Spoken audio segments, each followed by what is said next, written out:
Hi friends, எல்லோருக்கும் வணக்கம். எல்லோரும் எப்படி இருக்கீங்க? நல்லா இருக்கீங்களா? இன்றைக்கி அந்த கதையோட அடுத்த பகுதி தான் பார்க்க போகிறோம். அதுக்கு முன்னாடி நீங்கள் செய்ய வேண்டிய விஷயம் என்ன அப்படின்னு கேட்டிங்கன்னா, மறக்காமல் நம்ம சேனலை சப்ஸ்கிரைப் பண்ணிக்கோங்க. கீழே இருக்க பெல் பட்டனையும் கிளிக் பண்ணுங்கள். அப்போ தான் நான் போடுற வீடியோஸ் எல்லாமே உங்களுக்கு உடனுக்குடனே நோட்டிஃபிகேஷன் வரும். ஸோ மறக்காமல் சேனலை சப்ஸ்கிரைப் பண்ணிவிட்டு வீடியோ பாருங்கள் ஃப்ரெண்ட்ஸ். வாங்க நம்ம வீடியோக்குள்ளே போகலாம்.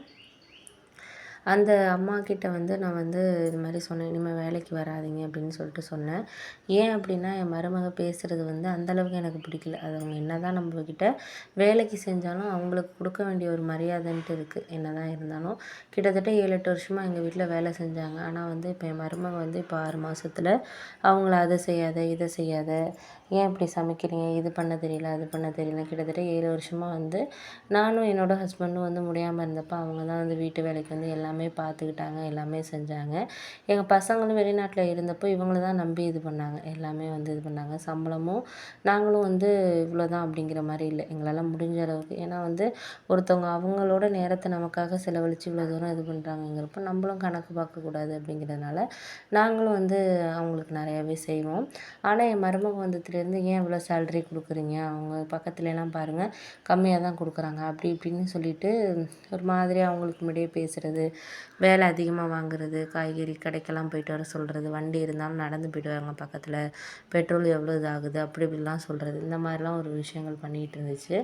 எனக்கு ஆனால் சுத்தமாக பிடிக்கல. அவங்கள அந்த மாதிரி நம்ம எப்படி ஒரு ஃபேமிலியில் இருக்கவங்க மாதிரி இருந்துட்டாங்க. இப்படி இருக்கிறப்போ அவங்கள திடீர்னு நம்ம இது பண்ணாத, அது பண்ணாதன்ட்டு என் மருமக பேசுகிறது எனக்கு பிடிக்கல. என் மருமகிட்ட நான் பேசினேன்னா எனக்கும் அந்த பொண்ணுக்கும் தேவையில்லாத பிரச்சனைகள் தான் வரும். அது என் பையனுக்கு அவன் காதுக்கு போணுச்சுன்னா அவன் என்ன சொல்லுவான், நம்ம அம்மா வேணுக்குன்னே நம்ம ஒய்ஃப் இருக்கிறது பிடிக்கல அப்படின்ட்டு அவன் நினப்பான். அதனால் இவங்கள நம்ம வேலைக்கு வர வேணாம் அப்படின்ட்டு நம்ம சொல்லிட்டோன்னா வேறு யாராச்சும் மருமகளாக பார்த்து யாரையாச்சும் வேலைக்கு இது பண்ணட்டும். அது பார்த்து கொண்டு வந்துச்சுன்னா அவங்க என்ன பண்ணாலும் அப்போ தானே அதுக்கு தெரியும், இவங்களோட அருமைங்கிறது அவங்க போனதுக்கப்புறம் தான் இவங்களுக்கு தெரியும் அப்படின்னோடனே நான் அவங்கக்கிட்ட சொல்லிட்டேன், நீங்கள் தப்பாக நினச்சிக்காதீங்கம்மா, என் மருமக அவங்களை நடத்துகிற விதம் எனக்கு பிடிக்கல, அதனால் நீங்கள் வேறு எங்கேயாச்சும் வேலையை பார்த்துக்கோங்க, இந்த மாதம் சம்பளத்துக்கு இன்னும் ஒரு 5 நாள் தான் இருக்குது, அதை வாங்கிக்கிட்டு நீங்கள் நின்றுக்கங்க அப்படிங்கிற மாதிரி சொன்னோன்னே அவங்களுக்கு கொஞ்சம் கஷ்டமாக தான் இருந்துச்சு. ஆனால் அவங்க புரிஞ்சுக்கிட்டாங்க.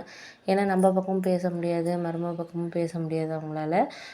நம்மளால் ஃபேமிலியில் பிரச்சனை கூட, சரிம்மா நான் வேறு இடம் பார்த்துக்கிறேன், என்னையும் ஸ்கூல்ல எல்லாம் கூப்பிட்டுட்டு தான் இருக்காங்க, ஸ்கூலில் இந்த சேலரிக்கே கூப்பிட்றாங்க, தெரிஞ்ச என்னோடய அண்ணன் பொண்ணு இங்கே தான் வேலை பார்க்குது, அதனால் போன வாரம் கூட கூப்பிட்டுச்சு, நீங்கள் கஷ்டப்படுவீங்களேங்கிறனால தான் நான் பார்க்குறேன்னு சொல்லி இது பண்ணேன், நான் இங்கே போய்க்கிறேம்மா, எனக்கு ஒன்றும் பிரச்சனை இல்லை அப்படின்னு சொல்லிவிட்டு அவங்க அதுக்கப்புறம் சொல்லிட்டாங்க.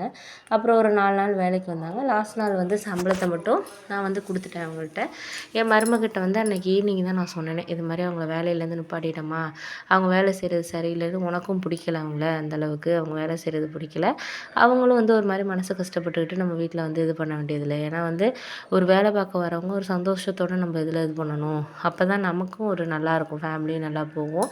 தேவையில்லாமல் எதுக்கு, நீ ஏதாச்சும் வேலை யாராச்சும் தெரிஞ்ச ஆளுங்க இருந்தால் யார் மூலியமாவது பார்த்து நம்ம வச்சுக்கலாம், அவங்கள வேண்டான்னு சொல்லி நம்ம சம்பளத்தை கொடுத்து விட்றலாமா அப்படின்னோடனே, சரி அது ஒன்றுமே சொல்லலை. அதுவும் அவ்வளோதான் இதை தான் அதுவும் எதிர்பார்த்துக்கிட்டு இருந்திருக்கும் போல். அதனால் அதுவும் அந்தளவுக்கு எதுவும் ஒன்றும் சொல்லலை. சரின்னு சொல்லிட்டு மறுநாள்லேருந்து என்னால் முடிஞ்ச வேலையை நான் செஞ்சுருவேன், அதே மாதிரி அதோட முடிஞ்ச வேலையை அது செஞ்சுட்டு ஆஃபீஸ் கிளம்பி போயிடும். ஆனால் அந்தளவுக்கு சாப்பாடெல்லாம் அவங்க மதியானம் செய்கிற அளவுக்கு நாங்கள் செய்கிறது இல்லை அப்படிங்கிறது அதுக்கு போக போக தான் தெரிய ஆரம்பிச்சு. ஒரு வாரத்திலே அது ஒரு மாதிரி ஆள் உடம்பு முடியாத மாதிரி ஆயிடுச்சு. ஏன்னா காலையிலே சீக்கிரம் எழுந்திரிச்சு கிளம்புறது, இது மாதிரி பண்ணுறது அப்படின்ட்டு அப்போ தான் அது புரிஞ்சுக்க ஆரம்பிச்சிச்சு. அதாவது இவங்க இருந்தனால தான் இத்தனை நாள் நம்ம எல்லாத்தையும் டைம் மேனேஜோட பண்ணியிருக்கோம் அப்படிங்கிறது அதுக்கப்புறம் தான் புரிய ஆரம்பிச்சிச்சு.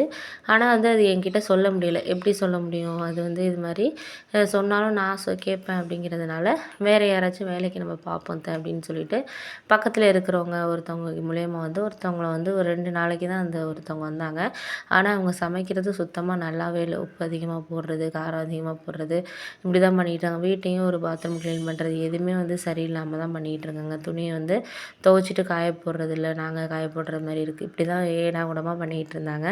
அதெல்லாம் என் மருமகளுக்கு சுத்தமாக பிடிக்கல. அப்போ தான் அவன் நினச்சி பார்க்குறான், அவங்க எவ்வளோ நம்மளுக்கு எந்த அளவுக்கு உதவியாக இருந்திருக்காங்க, அவங்கள நம்ம போய் பேசிக்கிட்டு இருந்திருக்குமே அப்படின்னு சொல்லிட்டு அவள் தப்பை அப்போ தான் அவன் உணர ஆரம்பித்தான்னு நான் சொல்லலாம். ஆனால் அவளால் எதுவும் சொல்ல முடியல. என்ன சொல்கிறது, ஒன்றும் சொல்ல முடியாத ஒரு சூழ்நிலையில் தான் அவள் இருந்தா அப்படின்னு தான் சொல்லணும். சரி பார்த்துக்கலாம், நம்ம வேறு ஒரு விஷயத்த நம்ம எதாக இருந்தாலும் நம்மளுக்கு ஒரு சில நேரங்களில் வந்து நம்மளுக்கு இது பண்ணி தான் ஆகணும், பார்த்துக்கலாம் அப்படின்னு சொல்லிட்டு இது பண்ண ஆரம்பித்தோம். அதுக்கப்புறம்